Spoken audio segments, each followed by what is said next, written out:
the inaugural business club that you're setting up, and as Transform Communications and Transform Digital Marketing, we're really delighted to be part of that collection of businesses who are helping support you in the work that you do. So I am Veronica Hannon. I run Transform Communications, and together with Dan O'Connor, who's on the, just waving, who's on the line as well, we also have Transform Digital Marketing. So today I'm going to not go into some of the tactics or the things that you can do and how you can use purpose. I've got a couple of slides, but more than anything, I wanted to share a little bit of a personal story about my background and upbringing, and how I came really to recognize how purpose can really power your business and give you a framework for life. If I started off and say, I used to think really that I would never have a purpose, that it just wasn't something I was capable of finding in my life. And to give you a little bit of a background about where that thought came from, I was raised by two wonderful parents whose life was full of purpose. They worked for peace and reconciliation as volunteers in really, really difficult political environments. So they moved to South Africa, where I was brought up and raised during the apartheid era, where they worked very much behind the scenes, cross-party, cross-political spectrum, with all sorts of individuals, from people in the townships right up to people who were in the cabinet there.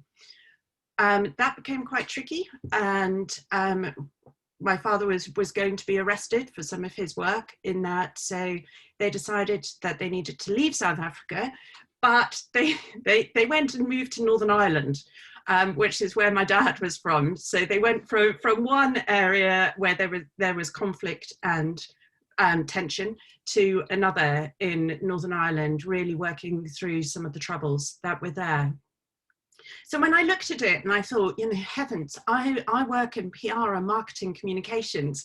How can I compare with their life that was really fueled and filled with belief and purpose?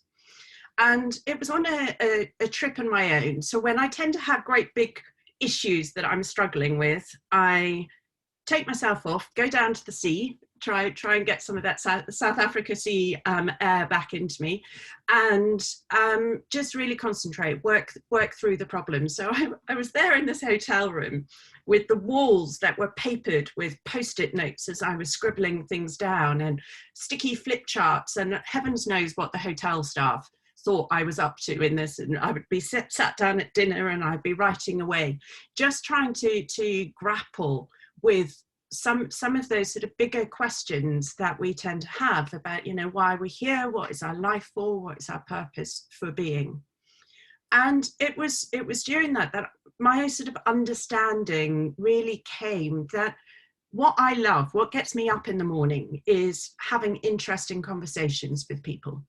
And that they don't need to be interesting people. They don't need to be, it can be anybody that you can sit down and you can have a conversation and get to a deeper level, try and sort of get away from, you know, talking about the weather, or just asking some of those a little bit more deeper questions. Because I think when you get to that level, not only do you form a connection and a relationship, but also you can help really alter their view in the world. From a business perspective, we can help transform how people communicate and what they then in turn give back to the world. And after I was lucky enough, my parents were still alive at this point, I asked them actually what they remembered most about their time working in South Africa and Northern Ireland and around the world. And it quite surprised me, because what they said is that it wasn't the big things that they did. It was the conversations that they had with close friends about issues that were troubling them. And I looked at that and I thought, gosh, you know, at the heart of everything are these honest conversations that we can have. And another part of it, and my parents' belief that was something I was brought up with, was that to change the world, you have to change yourself first. You cannot flex and bend the world to your will and desire. If you want to make an impact in the world, if you want to do something, the only thing that you can have an impact on is who you are and how you present out to the world and what you do in the world. When you look at it, and it was when we were having a think about the topic of the talk and the title for this talk, purpose is actually quite a difficult word, because it seems really quite big. It seems quite intangible. People don't know how to access it. How do you find your purpose? You know, how do you get to that recognition? My whole belief system really is that there are businesses out there that seem chock-a-block full of purpose. They seem to have it nailed. Everything is infused with this wonderful sense of belief and values.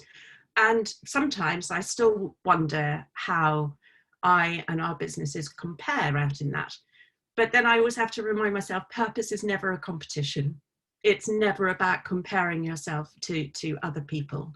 It doesn't have to be big and grand, but it is very personal, and it's about what you want to give back to the world and the impact that you want to make on the world. I'm sure many of you will have heard of a man called Simon Sinek, and it was back in 2014 I listened to a TED talk that he gave, which was about finding your why. So this is a whole nother area, isn't it? All the words that we use about values, purpose, belief, your why, etc. But they all come down to the same thing. And it was his talk that sort of gave me a bit of a framework really to understand purpose. And it's really simple, and forgive me if there are lots of you who have already heard and seen this, but I would like to just show you a couple of slides. I'm just going to look over there as I share my screen and just bring it up. So for those of you who don't know, you can get an understanding of what it's like. So, right, let me hopefully, can you all see my screen? Hopefully, yeah.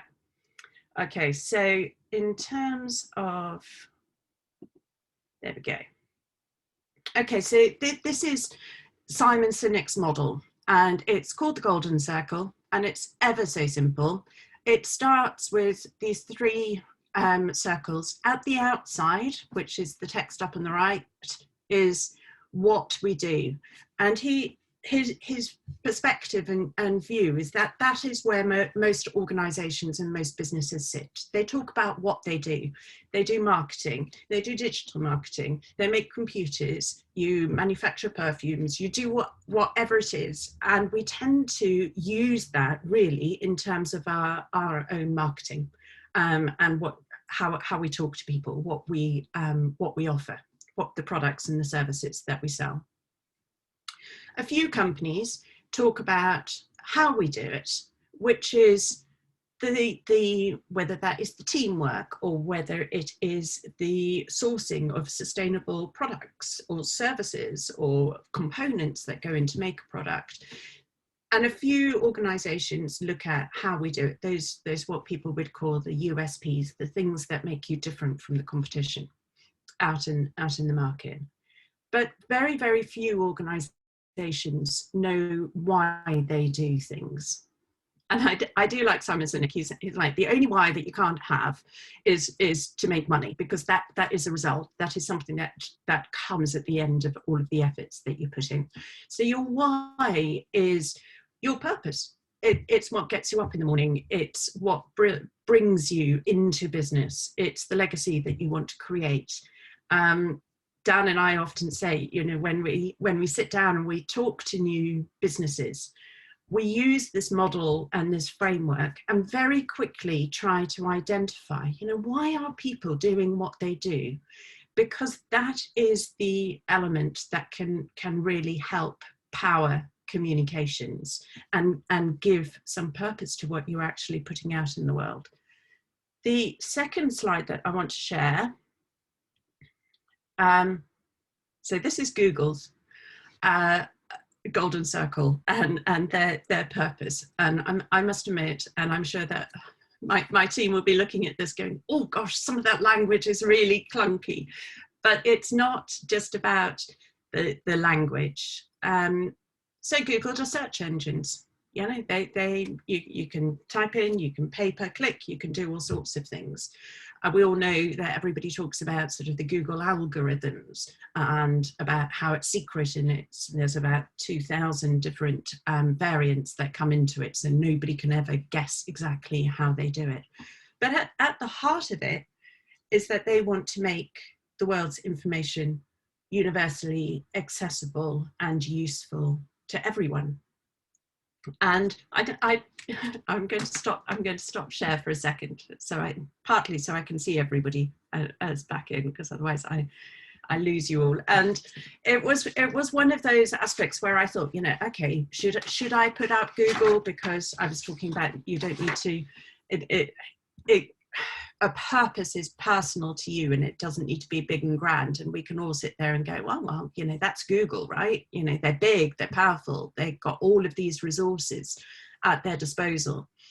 But then I thought, actually, their whole purpose and reason for being is to make information accessible to all. And just to give you a little bit of an insight into that, there's a fantastic statistic that says that 90%, I use Google to find this, by the way, 90% of the world's information has been created in the last 2 years. 90% of everything that is available to us has been created in the last 2 years. That's immense. And when you think that to make that accessible, we do need something like Google to be able to take us very quickly to what it is we want to know. And there's one other statistic, and it's a new word to me, but at 2.5 quintillion, that's the word I wasn't too certain about, quintillion, 2.5 quintillion bytes of data is produced every single day. So it's vast. From a marketing communications perspective, and when we talk with clients, a question that we often get asked is, well, hang on a minute, if there is so much stuff that is out there in the world, how do we compete? And two, should we be adding to it? Because if there's so much information that's being created, how can what we say make an impact out in the market? And once again, it's not about the quantity of what you put out there. So we always talk about, you know, marketing should not just be stuff that you do. Marketing should have its own purpose. You need to have a plan and a strategy about what you want to communicate. And I'll give you another little example. So a while ago, I worked for a company called Hillary's Blinds. So you might have seen their leaflets drop out of the various free newspapers that used to be delivered in a lot more quantity than they are now through our doors.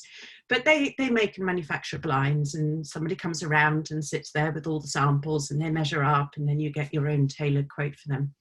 And they had a really successful company, but the owner wanted to sell up. So they were bought by a private equity company. And private equity company build and grow and sell is the model. So they had a 3-year window to be able to transform Hillary's into a more valuable proposition. So, you know, the objective of the private equity company was actually really clear. But the interesting point about all of this was they got a non-executive chairman who came in, a man called Mike Snapes, who was brilliant, hard, knew exactly what he wanted to achieve, and fairly sort of rigorous in how it was applied. But when talking with Mike, and we were helping on the corporate communication side of things, when talking with Mike, he said, I don't want to talk about how many blinds we sell, or why our blinds are better than anybody else's, or how we make them so they're more beautiful.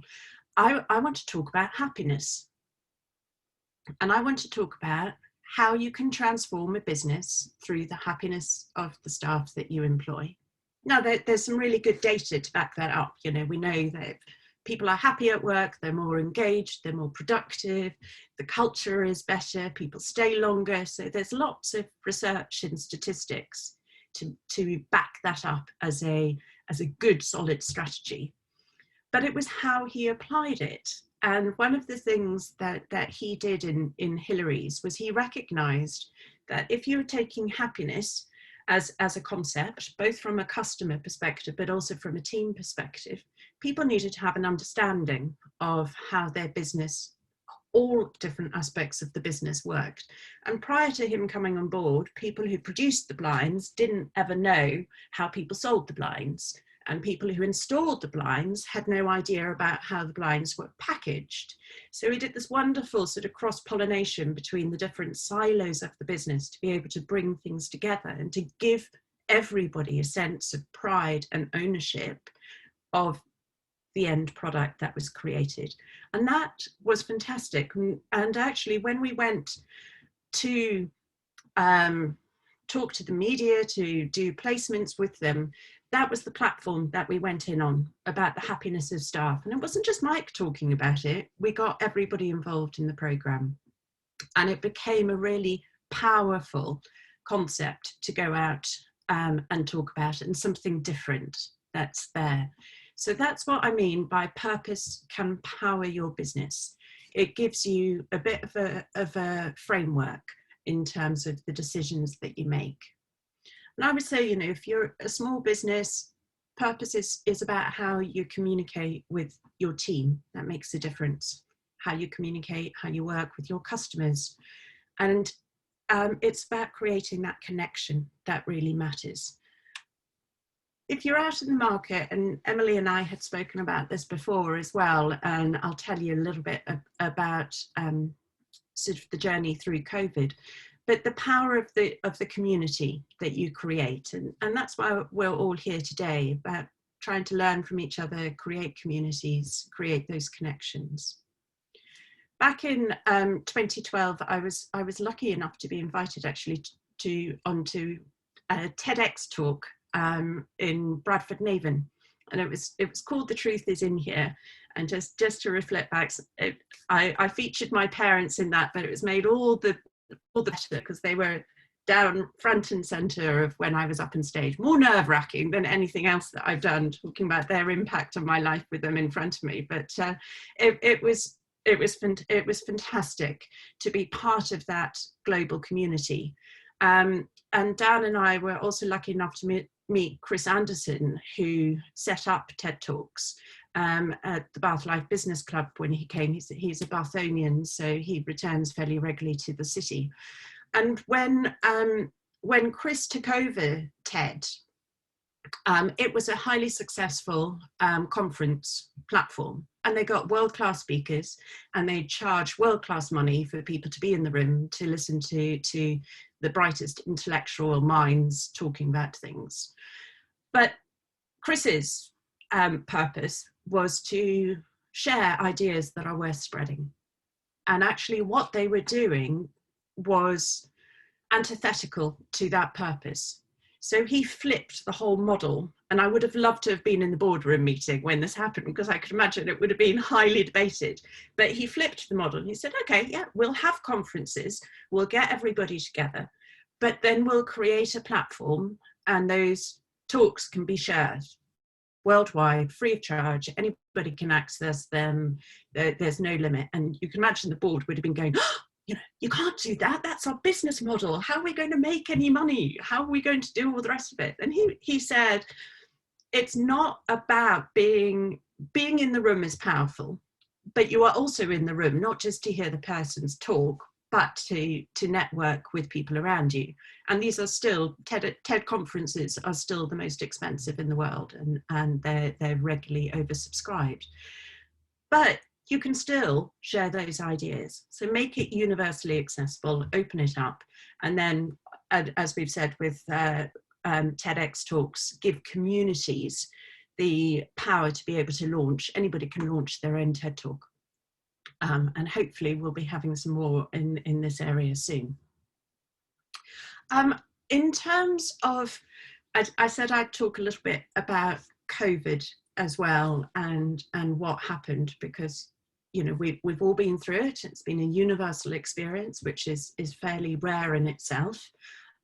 Some businesses have emerged stronger, some have really struggled, and some have fallen by the wayside with things. And it's been really, really hard in terms of really getting the momentum back.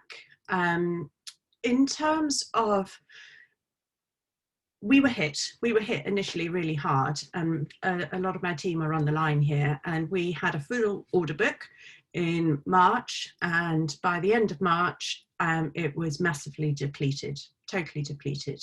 And we looked at that. There was the shock. We had to make some difficult decisions. People were furloughed, lost key members of staff, and it was once we got over the shock that actually we really began to go back to that whole basis of conversations, and through conversations be able to build a sense of community around us. And we were on the phone continuously, and Dan will nod in recognition, having conversations with people. And even though we weren't working with them, being able to, and Carolyn was there with me and worked through the whole thing, but being able to give help and advice. It wasn't the right time for businesses to go out and market themselves. The world had changed, but they needed communication, and they needed authentic communication. They were concerned about their teams and their customers and their peers and their supply chain and their colleagues. And we did that with a community of people and friends, and actually it formed a really, really strong network around us, for which I'm immensely grateful for. And it also gave us back something which I, until that point, hadn't really valued. So Dan and I were up on a long drive to Newcastle, back in just after Dan had joined me as head of business development for Transform. And we were going to see a long-standing client. So up to Newcastle, 7 hours in the car, 7 hours back, plenty of time for conversation. And we started thinking about actually how could we develop the business, and what could we do better or differently that would add more value. And we came up with the idea of Transform Digital. Transform Digital takes on where we leave off. So Transform Communications creates a lot of content collateral. So we do thought leadership, we do white papers, we do blogs, we do some really lovely in-depth, meaty, fascinating work. But then we would hand over to another agency or another part of the business to be able to get it out there. And we could see that actually there was some opportunity, but we were busy. And 2020, back in January 2020, was full. Our diaries, our calendars were booked out, and we didn't have the time. And that's what COVID gave us. COVID gave us time, and it gave us a bit of a pause and a bit of an opportunity to stop and reflect on where we wanted to go and how we could build back. And once we'd made the decision that, this, what we did, we loved doing, and we were going to put every ounce of energy into ensuring that we could come back stronger, we took the decision to launch a new business in the middle of the pandemic, which was a little bit strange, a little bit scary. So we registered Transform Digital Marketing. We rebuilt, we rebranded Transform Communications, and many people thought we were absolutely crazy to be able to do it. But looking back, it was the best decision. Another decision that we took that was powered once again by that ability to have communications was we've moved back into an office. And when the whole of LinkedIn and the world is talking about the success of working from home and remote working, we really looked at it and thought, okay, well, what we do, what makes what we do special? And it's the creativity and the collaboration and the quality of conversation that we can have collectively. And with all the best will in the world, and we're on Zoom now, but being in back-to-back Zoom meetings doesn't necessarily help form those deeper types of relationships, or those wonderful creative ideas that you can have. So we've gone a little bit against the market, and we have gone back into an office, and it is absolutely fantastic, and a very, very warm invitation for anybody who wants to come down and see us near Mel's. I think Rob's on the line and has been to see it, which is fantastic. And that, I think we had an hour's conversation penciled in the calendar, and we ended up with a 5-hour conversation, including beers in the garden, I think, at the end of that. But it's about looking at purpose being the framework against which you can really test your decisions, because if you understand what's important to you, it can help guide your every decision that you make in the business. And I'm really delighted because we have a great community here, and a fantastic opportunity that Children's Hospice Southwest has given us all to form new connections and a new way of talking about things. Because at the heart of everything, we might be business owners, we might be employees, but at the heart of it, we're people, and we need to connect with people, because together we can be much, much stronger, and we can support each other, especially during things like COVID when it hits. I can honestly, with absolute grateful thanks, say it was the conversations that we had with different people that buoyed us up just at that point where things were getting really quite tricky and quite difficult.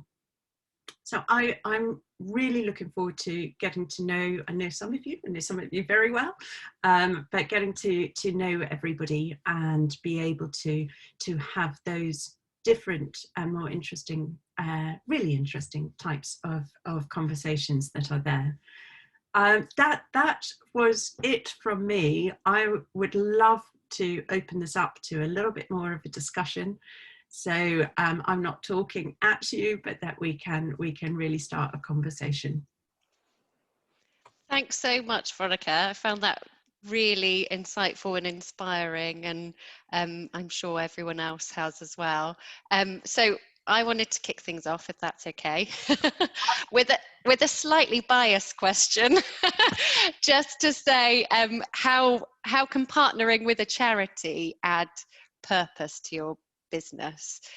Because as a charity, we try and partner with companies that in a mutually beneficial way. So, we're not just asking for them to give money to us. We want them to really understand what we do and how their support adds value to their local community. And I guess I don't know if that's answering it, but yeah, it's just kind of it's interesting for me as well as a fundraiser to kind of recognize that, and how I can put that across to people who are thinking of joining with us, and to kind of highlight that as a benefit.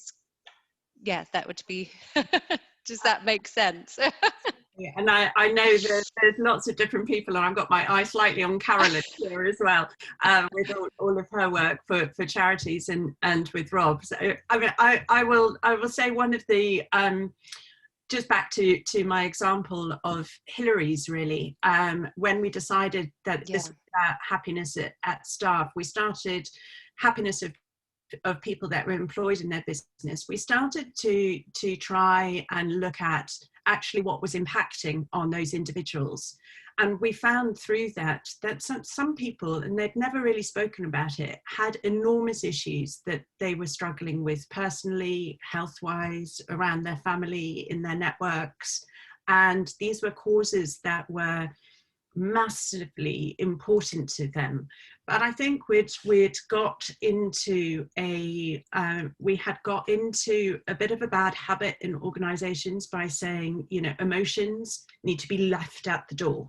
You know, when you come into work, you cut them off and you put on your happy face and you go on in. And actually that doesn't help anybody particularly, because when people are struggling through things, you can't button it down, you can't turn it off. It's something that's going to seep out, and it's not healthy. And now with this focus on mental health and well-being of people, actually opening up those conversations about some of the things that people are struggling with, some of the causes that they're particularly passionate about, once again sort of gives a reality and a realism to the types of charities and organizations that people would like to support.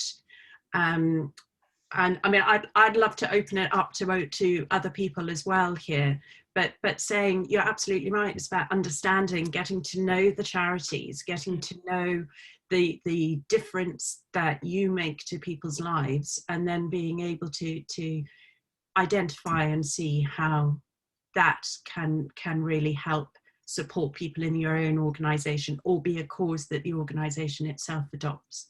And I think as a charity as well, it kind of was foreseen that we were just going out and asking for money and not, you know, creating those partnerships. But like you said, with our business club, it's something that we've tried to recognize by providing, and you know, things like this, by providing something we can give back and bring, you know, businesses together and provide some kind of benefit for them, as well as, you know, getting our name out there and hopefully raising awareness and money.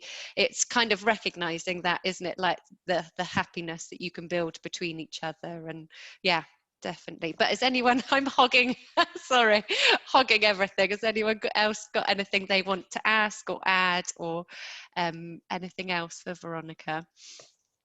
Or anybody else that's on this, because there are people who are far more experienced at me in different areas. So, you know, I know Rob, for example, here is all about sustainability.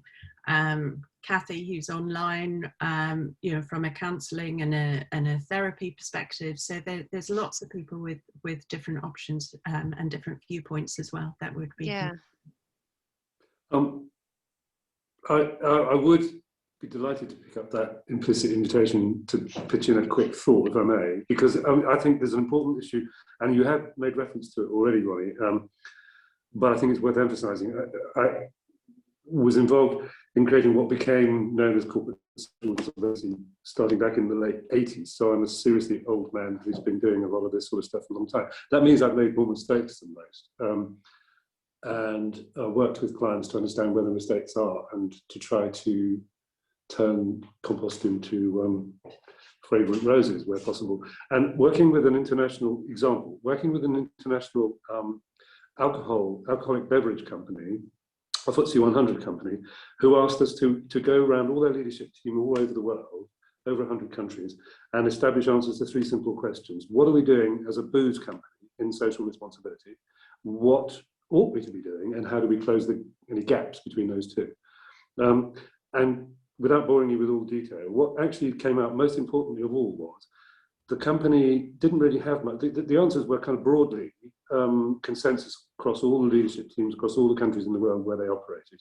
Well, we're not really doing much at all, A. B, we should be doing loads. We're a booze company, for God's sake. You know, road accidents, crime, domestic violence, you know, you name it. There's so much that's alcohol related and it's been proven.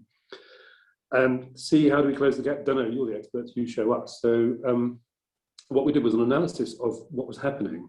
And they didn't have any corporate social responsibility stuff going on, and that term's now been supplanted with other better descriptions of what happens in the world. But nonetheless, then it was called corporate social responsibility broadly. What they did have was, if staff want to go off and do a bake sale or a fun run and raise money for some charity, something like that, we'll match the funds. And unbeknown to the board, actually, they were spending something in the region of 12 million a year. They're UK based, so it was measured in pounds. 12 million a year on matching funds raised by really, well-meaning members of staff who wanted to raise money for, say, a local charity in Venezuela or wherever it was they might be. But actually, what was happening was the staff were also, not only was their fundraising matched by the company, and therefore this 12 million a year was being spent, but there was no strategic intent, no true partnership with the non-profits that were being funded in this way. And spontaneously, without anyone really noticing, we worked out that more than 50% of the money raised was going to children's charities. And at the same time as that was happening, the media, certainly in the UK and further afield also, were having this anti-booze industry campaign because of alcopops. And so when we said, do you realise that just one investigative journalist saying booze barons funding children's charities all over the world in order, by stealth, to encourage underage drinking and all the terrible problems that go with that, your share price could go off a cliff overnight. And the chief exec, who had been very sceptical about all this, hippie stuff that he didn't think was relevant to their profit-making endeavours, literally went white when I delivered that in the boardroom as a result of all our work on the field. So the reason I say all this is it actually benefits the company as well as the charity for a much more intimate,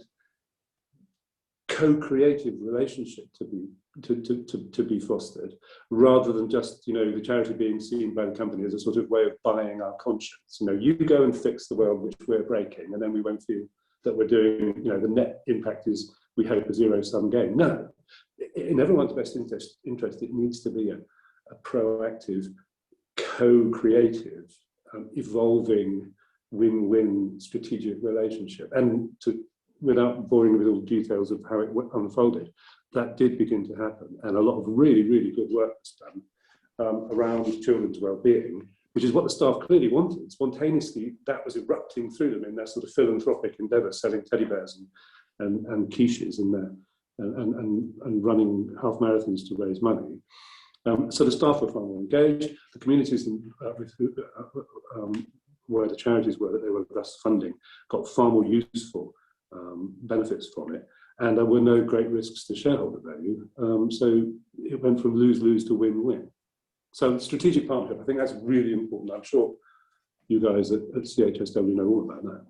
Yeah, absolutely. Yeah, and I think that's why we now try and talk to people in more depth who are thinking of partnering with us, just to find out what it is they want to get from why they've chosen us. And that's what we try and find out, which is, like you said, I think beneficial for both parties, really, because then we both know what each other wants and, from the beginning. So no, it's absolutely fantastic. Thank you ever so much for that. And actually, we have got, I think, Nikki is here. Are you here, Nikki?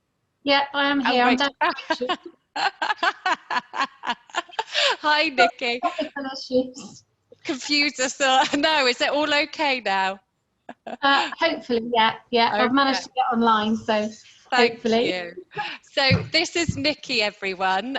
She is a member of our care team, and she's just going to tell you, Laura's there waving as well, she's just going to tell you a bit more about Children's Hospice Southwest, because she is there as a member of our care team. I haven't been there for a long time now because I've just been working at home. So it's lovely to see you, and it'd be nice to hear all about what's been going on. And then we're going to have Laura, who I can also see. She's going to have a chat afterwards as well. So I'll hand over to you, Nikki. Thank you. Hey, thanks, Emily. Okay, so I don't know how much you know about the background. We were started over 30 years ago now. Eddie had 2 life-limiting children, and there weren't really the adequate services that he wanted to spend time as a family with his children. So we opened, as I say, 30 years ago, and the ethos was to make the most of short and precious lives. So children with conditions which meant they would be highly unlikely to live to adulthood. So what we provide up until the pandemic was respite stays, contact with families, support for symptom control, and then support through the end of life phase of their journey.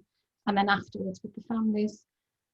With the pandemic last year, it's been a lot harder. We had to close our beds, and what we provide up to now is we still provide our end of life service.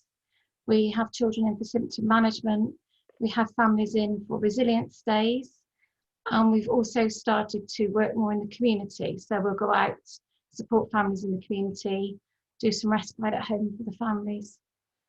So quite a different way of working for us, but it's something that we're enjoying and we want to continue. We're gradually getting more people back in. We work very differently. We work in zones. Families don't meet in the house. It's all very different to how we were set up, but we're still continuing the service. Hopefully we're still helping a lot of families. I'm happy to answer questions. Thank you, Nikki. Yeah, so it's just wonderful to hear from you, and obviously you're in the hospice with our families, and like you said, I think it's great that we've still been able to stay open throughout the pandemic, because it's obviously been something, I mean, our families will always need that support, won't they? And just the change, the shift of things, of having to go into the homes has been quite a big thing for you all to learn, hasn't it, Nick? It's been a huge learning curve, but it's something we're really embracing and hoping to continue. Yeah. So we're having a mixture of work in the community with families and bringing them in for short breaks when we're allowed to do that again. And we're still connecting with families virtually as well, aren't we? I think we did some support over Zoom for the siblings, and helping with home education as well, and those kind of things. Because I think for a lot of our families, obviously it's been a lot more intense, having to stay at home and shield, and a lot of our families are still shielding now, aren't they? I think so. It's just, yeah, having just, obviously they're more vulnerable, so having that support of you guys, of just being able to be there and go into their homes, and then virtually as well with our, because I think a lot of people realize that we have that sibling support, so it's very much for the whole family, isn't it, Nikki? Where we just it's a shame at the moment, because we were always kind of getting families together, because it's you know, it's a different situation, isn't it? You don't meet many other families in the same situation. For that, so for them to be able to socialize together, I think was quite a key thing. But we're still trying to keep that up by, you know, our influence of being able to go in and support them through those various means still, I think is important. And then still keeping in touch with us, I think is the key thing, isn't it? But yeah, fantastic. Thanks so much, Nikki. Is there any questions for Nikki? We've got, like I said, we've got Laura on the line as well. So on the line, I feel like I'm Davina McCall or something. Yeah, that would be good, wouldn't it? So yeah, so Laura, you Kate, shall I hand over to Laura a minute? Sorry, I'll get you up. Hello everybody, can you all hear me? Hello Laura, yeah, thank you for coming along. So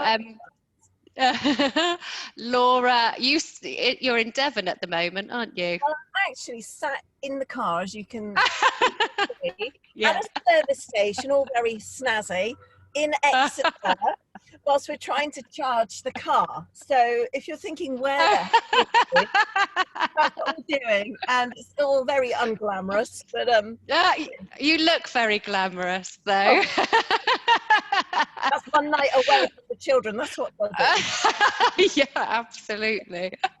Yeah, so we're charging the car and then heading back, so apologies for the very odd setup, but it's nice to see you all, and it's lovely to see you, Nikki, as well. Obviously we haven't seen you for a long time. No, it's lovely to see you, Laura. Yeah, so I just wanted to say a bit about really what Charlton Farm and Children's Hospice South West has meant to us and our family.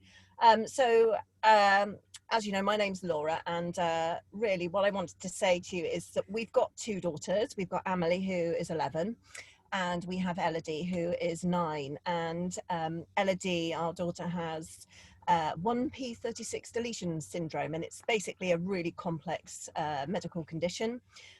She has had, should I say, seizures, hearing loss, heart defect, low muscle tone, developmental delays, amongst lots of other things. She was classified as life-threatened due to the severity of the seizures that she had. So it was all very, very scary from about, well, literally from 10 days after she was born, we had a diagnosis. And then she started having a life-threatening seizures at 15 months old. So it sort of turned our lives upside down, as you can imagine, because that's not something that we were banking on at all. We had no idea. So we were actually really fortunate to be introduced to Charlton Farm about probably, 15 months, 2 years into Elodie's life, after having a really challenging first year, as you can imagine, and you know, our lives being completely turned upside down. As you probably know, there's Charlton Farm, and they make up, there's 3 hospices in Children's Hospice Southwest, and as Nikki has said, they do provide specialist care to families who've got children with life-limiting or life-threatening health conditions. But what is really crucial, we feel, about Charlton Farm is that it's not just about the child who has that condition, the particular condition. It's about the support that they give to the entire family of the affected children. So what they do for us is they provide respite care for us to stay as a family in their amazing hospice, which is so cozy and comfortable, and a real home from home environment. And it allows us to have a break from our 24-hour care that Elodie needs. So Elodie gets the care she needs from the wonderful staff such as Nikki, who knows Elodie very well, and it means that we can relax because we can chill out, we can you know, go out, we can do whatever we like, but we know that Elodie is being cared for by these wonderful staff members, which means that we can actually, for a short amount of time, try to relax. And that in itself is just phenomenal to be able to do that. The other thing that was touched on was that they have a siblings team, which is just brilliant. So our 11-year-old Amelie, little Miss Diva, is really, really excited and pleased to have a dedicated team just for her, to make her feel special. Because as you can imagine, we've had so many, and we still do have so many people in and out of the home caring for Elodie, all the visits, all of the professional meetings that we have. And for our other daughter, Amelie, she feels a bit left out at times, plus the fact that Elodie has to have this 24-hour care. So it's wonderful for Amelie to be able to have a whole dedicated team of work people that are going, hi, Amelie, do you want to do this? Or should we go out there? Or should we bake a cake? And obviously now that COVID's hit, we haven't been to the hospice for quite a long time, but the support has still been there. So what they have offered is phone calls. They've offered to come to the house to give the care, and also the siblings team has been there for Amelie to say, look, are you doing okay? Do you want to talk about anything? And for us, that is just phenomenal. It keeps that lifeline there for us. I think really Children's Hospice Southwest and Charlton Farm for us has really been our lifeline. And it's not just the quality of the environment that makes the hospices what they are. It's this love, the friendships, the smiles that are inside from the wonderful, specially selected staff that is really quite amazing.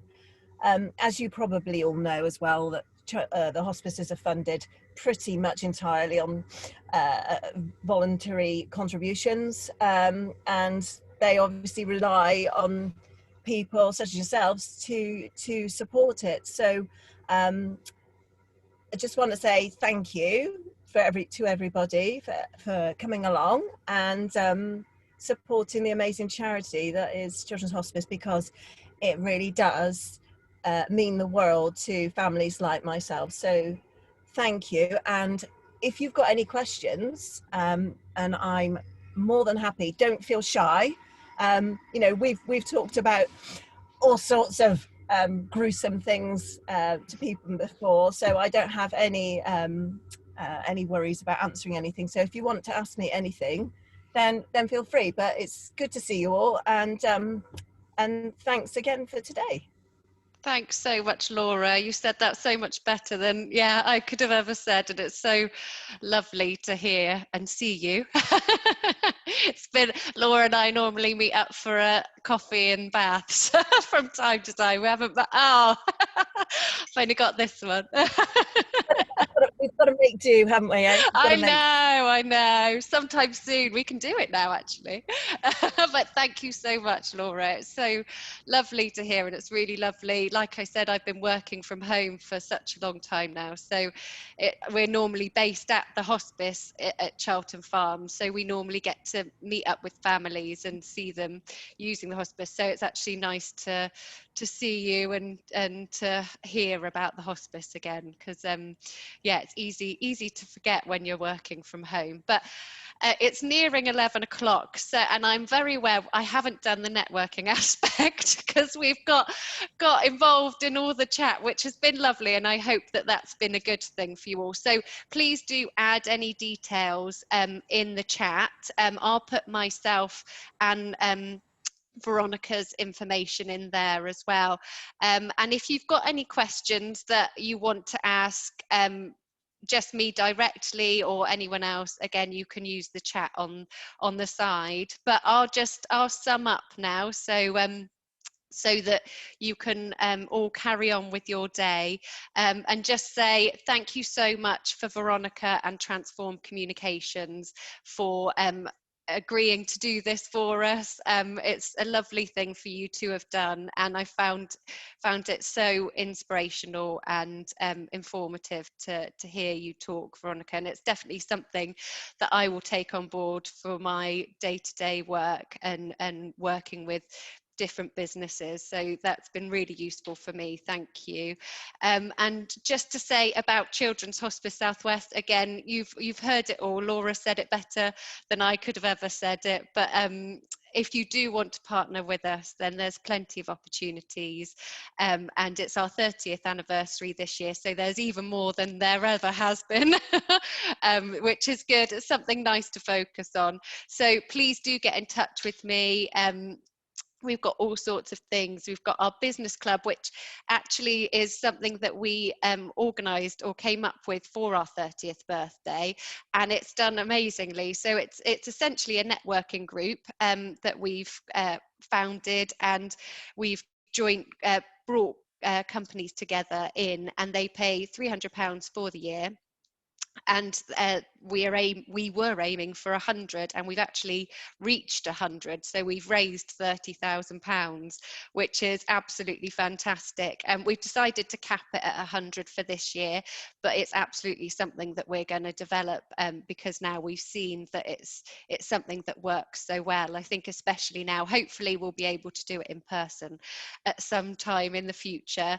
But we've always got our Charity of the Year partnerships. Again, I think it's something that's really beneficial for both parties to have a year-long partnership where we can really work together and find out what works for both of us. But we still have our one-off things. We've got a 30th celebratory dinner coming up on later in the year. We've got Hike, which we've kind of cottoned on that people are doing a lot of walking at the moment.